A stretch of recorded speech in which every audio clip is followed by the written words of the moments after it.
que quería dejar la víbora chillando al exhibir la miseria de Raimundo Rivapalacio. Así como le acabo de mostrar la miseria de Pedro Ferriz de Con, hay que exhibir la miseria de Raimundo Rivapalacio, quien hoy escribe una columna contra Hugo López-Gatell y dice en Twitter: el futuro de Hugo López-Gatell será el desprecio y quizás la cárcel. Llegará el momento que tenga que rendir cuentas por haber renunciado a la ciencia para agradarle al presidente López Obrador y jugar a la política a costa de miles de vidas. El presidente ya está buscando a su sustituto, escribe Raimundo Rivapalacio. Y le quiero leer la columna para darle la bienvenida al maestro Ricardo Sevilla. Dice en su columna El momento de Gatell: una persona que conoce hace tiempo a Hugo López-Gatell, el subsecretario de Salud, responsable de la estrategia para combatir la pandemia del coronavirus, dice que se lo puede imaginar perfectamente en las noches, viéndose al espejo lleno de incertidumbre sobre su futuro. ¿Tendrá uno? Sus profesores y mentores lo han criticado públicamente y él, con la soberbia que le dio el empoderamiento prestado por el presidente, menospreció a algunos e ignoró a otros. López-Gatell escogió el camino de la política por encima del de la ciencia ante el encanto del poder, que en algún momento hace casi 2 años llevó a su equipo en pensar que podría ser el sucesor de Andrés Manuel López Obrador. López-Gatell ha sido un fusible quemado desde hace al menos 8 meses, pero el presidente se ha negado a sustituirlo porque considera que el impacto negativo será sobre él. No le preocupa a López Obrador el evidente desastre de la estrategia contra la pandemia, sino su imagen y la interpretación de que relevarlo sería aceptar que se equivocó. López Obrador nunca leyó en Marx que era dialéctico rectificar, aunque habría que aclarar que el presidente encontró en el subsecretario una caja de resonancia y que así como navegaron juntos en la misma lancha hacia la catarata, hubo otros momentos en los que simplemente ignoró sus recomendaciones. La última importante cuando a principios de diciembre le habló sobre la variante Omicron y sugirió medidas para evitar que llegara como la COVID-19 y sus variantes previas por las fronteras abiertas al mundo. López Obrador ni siquiera quiso escucharlo y atajó varias veces sin que pudiera terminar sus argumentos para decirle que ni pararía la actividad económica ni cerraría las fronteras. El resultado lo tenemos ahora. El presidente volvió a infectarse del coronavirus, pasando a ser parte de la estadística sanitaria que esta semana rompió los niveles históricos de contagios, incluido un incremento de contagios en los menores y una escalada en la saturación de hospitales. López Obrador supo de la velocidad de Omicron en su propia casa, Palacio Nacional, donde en diciembre hubo un brote, a lo que siguió el contagio de varios miembros de su gabinete que dieron positivo al COVID-19. Pudo haber sido peor, sin duda. En una reunión a principios de diciembre, López-Gatell convenció al presidente que no era necesario aplicar un refuerzo en ningún grupo de edad y que eso debería comenzar en la primavera. Argumentaba que no había suficiente evidencia científica que probara su conveniencia y así hubiera sido, salvo que el secretario de Relaciones Exteriores, Marcelo Ebrard, que habló al final con el presidente y lo persuadió de lo contrario. El refuerzo ha ayudado a reducir la presión sobre el sistema de salud y a limitar las muertes. López-Gatell no ha sido un zar del coronavirus ambivalente, como pudiera sugerir su postura frente al tsunami que vio venir con Omicron. Ha sido un funcionario irresponsable sobre el cual ya existen denuncias penales por negligencia criminal que en estos momentos han podido ser frenadas y desestimadas en el Poder Judicial por la influencia del presidente sobre quienes mandan en esa rama del Estado mexicano. Pero nada es para siempre y López-Gatell terminará ante un ministerio público o una corte internacional para responder por sus sandeces, negligencias, mentiras y desinformación que probablemente provocó miles de muertes innecesarias por la mala estrategia que diseñó para contener la COVID-19. Sabían que estaban engañando a la nación. Cuando fue llamado a comparecer, su participación en el Senado fue el tema en una reunión en Palacio Nacional, donde al preguntarle si estaba preparado para enfrentar los cuestionamientos de la oposición, respondió que era mejor que se cancelara su comparecencia porque había información que contradecía por completo el discurso presidencial y desnudaba las deficiencias de la estrategia que se sustentó en consideraciones políticas, no científicas. La comparecencia se dio días después en la Cámara de Diputados, pero el subsecretario detuvo su participación mediante una justificación tramposa. Cuando lo estaban criticando, se paró y literalmente se fue. López-Gatell ha actuado con dolo sin importar tampoco, como tampoco le interesa al presidente la vida y la salud de los mexicanos. Hugo tuvo una gran oportunidad en sus manos y hacerle un gran servicio al país, pero lo desaprovechó. Recuerda a su amigo. Hubo un momento en el que le pudo decir al presidente no, eso no lo podemos hacer, pero se quedó callado. Después de eso ya era imposible que lo hiciera. El zar del coronavirus se convirtió en una caricatura de sí mismo, diciendo tonterías desde el punto de vista científico, como el que la fuerza moral del presidente lo hacía inmune a la COVID, errores con consecuencias letales por su larga oposición a las pruebas y a las vacunas, o la minimización de la pandemia. La desastrosa estrategia de López-Gatell, acomodada a los deseos y objetivos políticos del presidente, provocó que a finales de noviembre la Organización Mundial de la Salud sugirió al gobierno de México revisar la estrategia del subsecretario y pidió un extrañamiento por su posición ante las vacunas y el no uso de la mascarilla.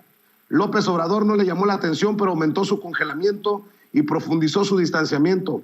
Públicamente era todo lo contrario. López Obrador hablaba bien de él en las mañaneras, aunque él al mismo tiempo le había apagado los reflectores y de alguna manera cortado la locuacidad.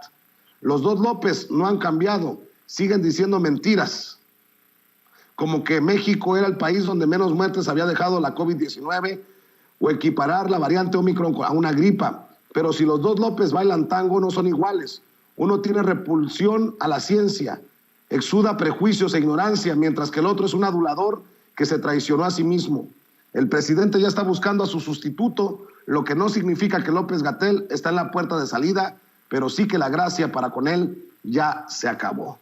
Hágame usted el pinche favor de un periodista que conoció a Genaro García Luna, por ejemplo, ¿no? Y que nunca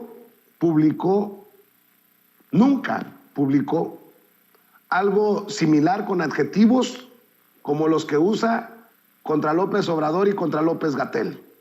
Pero para hablar, conste, no de los temas científicos, sino de los temas periodísticos, de la falta de ética, de la falta de vergüenza de un personaje como Raimundo Rivapalacio, déjeme saludar al maestro Ricardo Sevilla, coordinador de investigaciones especiales en Regeneración MX. Querido Ricardo, buenos días, ¿cómo te va?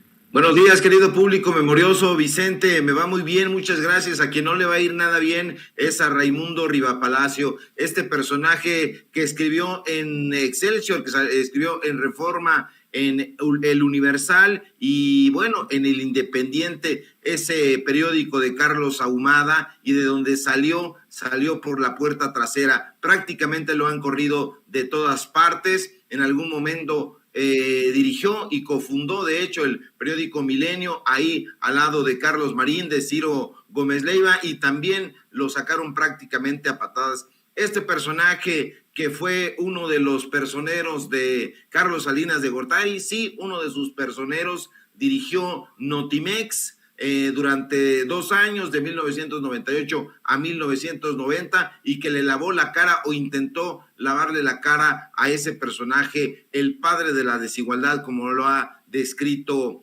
el presidente López Obrador.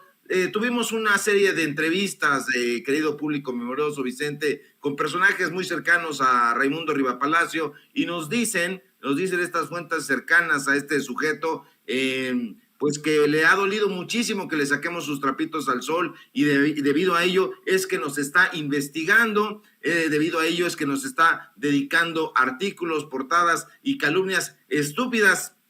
Le va a salir muy caro, porque nos han dado algunos contratos que ya estaremos dando a conocer, y bueno, esas mismas fuentes aseguran que Raimundo está recibiendo dinero por parte del equipo de Marcelo Ebrard para atacar a Hugo López-Gatell. Así nos lo dicen, lo vamos a detallar, vamos a hacer la crónica, y bueno, cabe recordar que además de la buena prensa que el director de Eje Central le dedica al canciller, porque estuve revisando prácticamente las columnas que le dedica una serie de columnas muy interesantes, pues bueno, donde lo elogia por todas partes.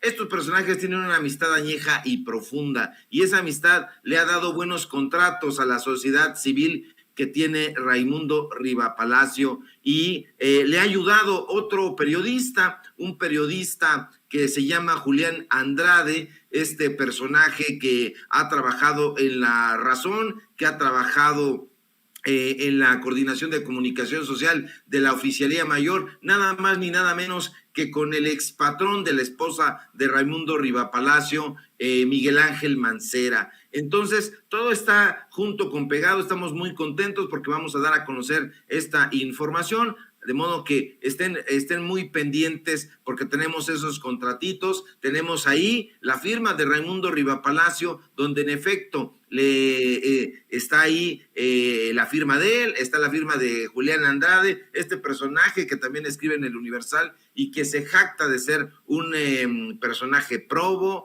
que además descubrimos que también aconseja a mexicanos contra la corrupción y la impunidad, y que trabajó para Miguel Ángel Mancera, y mientras trabajaba para Miguel Ángel Mancera le daba contratos a modo a Raimundo Rivapalacio, le daba a razón de $1 millón de pesos mensuales a través de diferentes instituciones. Por ejemplo, le daba $1 millón de pesos la Lotería Nacional. Ahí tenemos el contratito, lo vamos a dar a conocer. Me da mucho gusto, la verdad, porque es un personaje que ha estado criticando la Cuarta Transformación, que se ha ido al cuello del presidente López Obrador en lo personal, que a nosotros nos ha tratado de denostar. Hay que recordar ese círculo concéntrico donde nos pone como si fuéramos una mafia, te pone a ti, pone a otros compañeros periodistas, diciendo que nosotros somos tejedores de propaganda. Así es como nos describió. Nosotros no tejemos propaganda, hacemos periodismo de investigación, y esas investigaciones pues nos han llevado precisamente a este expersonero de Carlos Salinas de Gortari, este sujeto que dice haber participado como reportero en diferentes guerras en el mundo, y que estas fuentes que vamos a dar a conocer nos dicen que no es así, que andaba pecho tierra, que era un montaje, y precisamente por eso lo regresaron. Entonces es un sujeto que tiene ahí muchísima cola que le pisen, hay mucha carnita. Estos contratos lo van a revelar de esa manera, y bueno, había estado moviéndose de manera serpenteante, pero le dimos ahí, porque la gente está cansada, querido público, querido Vicente, está cansada, y sobre todo el gremio periodístico, porque el gremio periodístico es el que nos está buscando también. Nos buscaron de Eje Central y nos dijeron, bueno, pues aquí está esta información. Nos buscaron del Universal, nos buscaron de Milenio, gente que trabajó ahí con él, y lo digo con todas sus letras porque me da muchísimo gusto que los periodistas estén ya hasta el gorro de este tipo de personajes que se han hecho de una fama que no les corresponde, no hacen investigaciones, no son periodistas, son gente que trabaja por dinero, a través de chayote. No se ganan el dinero a través de su labor periodística, que sería lo deseable. No, les pagan personajes, y en este caso pues están haciendo una guerra contra Hugo López-Gatell, y Hugo López-Gatell pues representa un personaje que ha sido señalado como uno de los posibles contendientes a la sucesión presidencial. Y bueno, de acuerdo con estas fuentes, Raimundo Rivapalacio le estaría haciendo el trabajo sucio a Marcelo Ebrard para sacarlo de la contienda, porque ya ves que han estado en una pugna tácita debido precisamente al tema de las vacunas. Y bueno, pues todo ese asunto lo vamos a estar narrando durante el fin de semana. Vamos a estar haciendo la redacción y lo vamos a dar a conocer para que, y yo lo quería decir a manera de primicia, para que no duerma, para que, así como él dice que estas fuentes anónimas, y no presenta nunca ningún documento, lo hacen ver a Hugo López-Gatell despertando en la mañana, mirándose al espejo. No, durante este fin de semana, todos esos personajes que nos están mirando aquí en Sin Censura, en Regeneración, viendo lo que estamos haciendo, pues no duerman, le pasen este chismecito a Raimundo Rivapalacio, y que él vea en el espejo durante el sábado y el domingo que nosotros el lunes a primera hora vamos a sacar estos contratitos, y ahí está la firma de Raimundo, ahí está la firma de Julián Andrade, ahí están todos los vínculos que tenía con Miguel Ángel Mancera, todos los vínculos que tenía con Ebrard, cosas muy interesantes, de modo que esperemos un poquito y que ponga su reloj de arena, que ponga su reloj de agua, su clepsidra, porque el periodismo independiente lo está exhibiendo y lo está exhibiendo bien, y vamos a continuar haciéndolo. No se vale que este tipo de personajes nos dediquen portadas imbéciles tratando de denostar nuestro trabajo sin presentar nunca, jamás ninguna prueba, y nosotros, pues bueno, estamos haciendo un trabajo que es informar, un trabajo importante, informar con datos duros a la población, a la gente que nos ve, que nos escucha, y lo hacemos con muchísima responsabilidad. Aquí hay gato encerrado, y por eso las críticas que hace Raimundo Rivapalacio, todas beligerantes, todas fuera de madre, como dice la frase hecha, y bueno, ya estaremos dando a conocer esta información, pero no me la quería reservar, querido Vicente. Oye, mi querido Ricardo, pues esto va a dejar la víbora chillando. Otra cosa, ¿qué falta de ética en lo que escribe? Si no hay ética, si no hay sustento, si no hay madre, si hay billete. Esa es la lógica entonces de los Rivapalacio. Esa es su, sí, en efecto, no tienen ética, no, la deontología del periodista no la conocen en absoluto, y si la conocen, pasaron de noche por ella. A ellos les interesa simple y sencillamente estar becados, utilizar fideicomisos. No hay que olvidar que, por ejemplo, hace un mes más o menos, cuando dimos a conocer la corrupción que se anidaba en la rectoría de la Universidad Nacional Autónoma de México, aparecía no solamente el nombre de la esposa de Santiago Nieto, de Carla Humphrey, sino también de la esposa de Raimundo Rivapalacio en estos contratos. Entonces está todo junto con pegado. La esposa de Raimundo Rivapalacio trabajaba con Miguel Ángel Mancera, Miguel Ángel Mancera hacía negocios en lo oscurito con Raimundo Rivapalacio a través de Julián Andrade, que era el director de comunicación social de la Oficialía Mayor, y entonces escribían un periodismo independiente lleno de columnas lesivas en contra de López Obrador en su momento, y después lo pararon, lo bajaron durante un momento, porque pensaron que al llegar López Obrador a la presidencia de la República iba a comportarse exactamente como se comportó Peña Nieto o como se comportó Calderón, incluso como se comportó, pues bueno, Marcelo Ebrard, o como se comportó Miguel Ángel Mancera, que le soltaban chayote. No fue así, no ha sido así, y el presidente de la República ha sido muy claro: no les vamos a dar dinero, no vamos a pagar por buena prensa, y eso es lo importante. Ya no se puede estar dando chayote a los periodistas para que hablen bien o mal de tal o cual personaje político. No, se tiene que cuestionar al poder, se tiene que presentar evidencia de la corrupción para que eso se acabe. El periodismo también tiene que sanearse, y eso se tiene que realizar a través de un periodismo riguroso, insisto, con datos duros. No saben diferenciar entre una columna, entre un artículo de fondo, entre un reportaje, entre una nota informativa.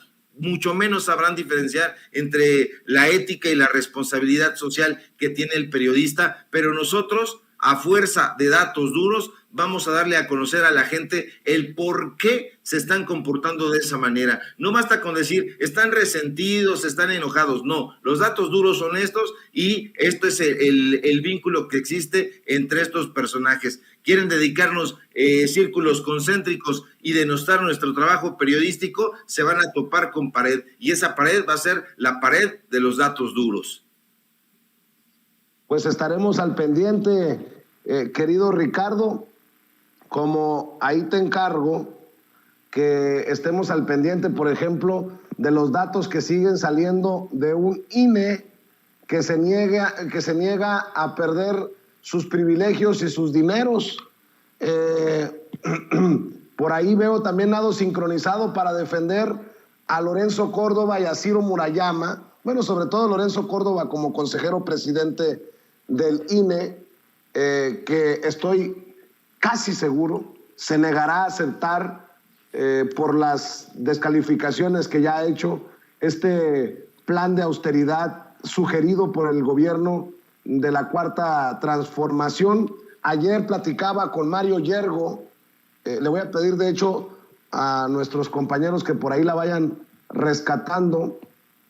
Mario Yergo, el representante de Morena ante el INE, y me confirmaba que sí hubo compra de Harley Davidsons, de estas motos caras, por parte del INE. Oye, son insultantes estos gastos del INE en un país de tantos pobres, y me duele que no lo quieran aceptar y entender estos personajes.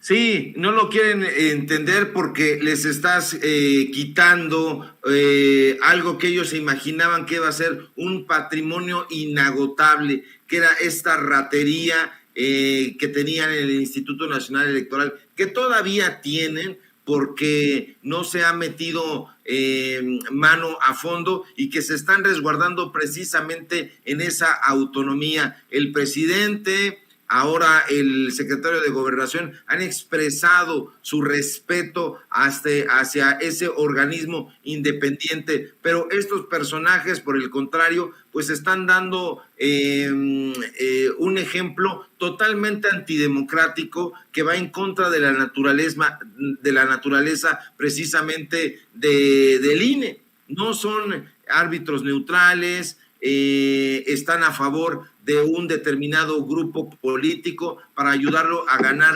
elecciones, es decir, para colocarlos en el poder, y están saqueando al erario. Este tipo de compras, ese tipo de modo de vivir, gastar en cosas superfluas, es completamente lesivo a la democracia de este país. Estuvo ya Lorenzo Córdoba platicando con Loret de Mola a modo, ya ves que hace estas entrevistas a modo, y estaba muy exultante, estaban risa y risa, burlándose desde mi punto de vista de la democracia de este país. Este personaje tendría ya que haber renunciado desde hace mucho tiempo. Lorenzo Córdoba es un racista, es un clasista, es un personaje que no debería de estar ahí y que ya hemos dado cuenta de eso, y hay que insistir de dónde viene. Tuvo una buena cuna, tuvo un buen mentor que fue su padre, Arnaldo Córdoba, pero que lo traicionó en contra de todo lo esperado. Se convirtió en un palafrenero de Enrique Krause, un amigo de Héctor Aguilar Camín, y a través de ellos, pues ha ido estableciendo una especie como de candidatura que va en contra del Instituto Nacional Electoral, porque es un personaje que debería de permanecer completamente neutral ante ese tipo de artilugios, pero que no lo hace, y no lo hace porque tiene intereses, y esos intereses son intereses dolosos. Hay mafia ahí en el INE y hay que darla a conocer puntualmente. Nosotros hemos hecho un par de reportajes, pero sería deseable también que otros compañeros tomaran esta estafeta y que se metieran a fondo, porque ya el periodismo también está en crisis, lo hemos dicho.